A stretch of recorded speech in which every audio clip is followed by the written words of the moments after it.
इसके बाद देखिए sum of two square. Sum of two square आज हम डिस्कशन करने वाले हैं। सम ऑफ टू स्क्वायर क्या मतलब है इसका, कि दो नंबर ऐसे लेने हैं कि अगर हम उनका स्क्वायर कर दें और फिर सम कर दें। जैसे दो लिया है तो दो को हम कैसे लिख सकते हैं, वन का स्क्वायर और वन का स्क्वायर। ठीक है। थ्री है, थ्री को हम ऐसे नहीं लिख सकते कि वन का स्क्वायर या फोर का स्क्वायर। ठीक है, वन को हम लिख सकते, थ्री को हम लिख सकते हैं इस तरह से, सम ऑफ थ्री स्क्वायर, वन का स्क्वायर प्लस वन का स्क्वायर प्लस वन का स्क्वायर। तो ये इसका एग्जाम हो जाएगा सम ऑफ थ्री स्क्वायर का। जैसे एट है, एट को हम कैसे लिख सकते हैं,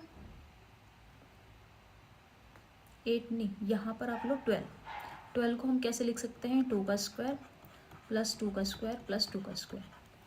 तो सम ऑफ थ्री स्क्वायर का मतलब हो गया, उसका एग्जाम्पल हो गया एक तो ट्वेल्व और एक थ्री। और भी ले सकते हैं आप, जैसे वन का स्क्वायर, टू का स्क्वायर और थ्री का स्क्वायर। क्या हो जाएगा, नाइन और फोर 13 और वन 14। ठीक है, यहाँ पे और एग्जाम्पल ले सकते हैं, वही ले सकते हैं, थ्री का स्क्वायर प्लस फोर का स्क्वायर इक्वल टू फाइव का स्क्वायर, मतलब 25। 25 लिखेंगे यहाँ पे, तो 25 को हम कैसे लिख सकते हैं, सम ऑफ टू स्क्वायर में थ्री का स्क्वायर और फोर का स्क्वायर। इसी तरह से 5 को कैसे लिख सकते हैं, वन का स्क्वायर प्लस टू का स्क्वायर। तो बस यहाँ पर अगर ये आ जाए तो आपको इस तरह से एग्जाम्पल देने हैं। तो यहाँ पर लिखेंगे 10 भी लिख सकते हैं। 10 को कैसे लिख सकते हैं, वन का स्क्वायर प्लस थ्री का स्क्वायर। 13 को भी लिख सकते हैं, 13 को क्या लिख सकते हैं,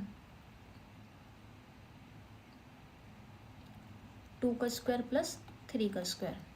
तो यहाँ पे 2, 3, 5, 10, 13,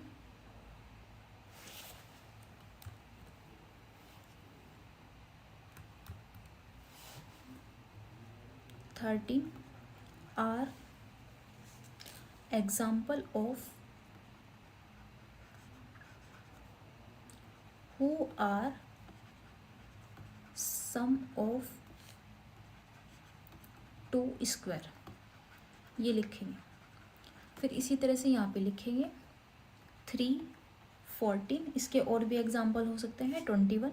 21 को आप कैसे लिख सकते हैं, वन का स्क्वायर प्लस टू का स्क्वायर प्लस फोर का स्क्वायर। ठीक है, और भी बहुत सारे एग्जाम्पल्स हैं। 21 आर, यहाँ लिख रही हूँ मैं, 3, 4, 14, 21 आर एग्जाम्पल्स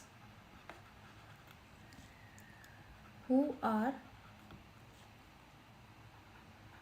सम ऑफ, यहाँ पे क्या आ जाएगा, three square, sum of three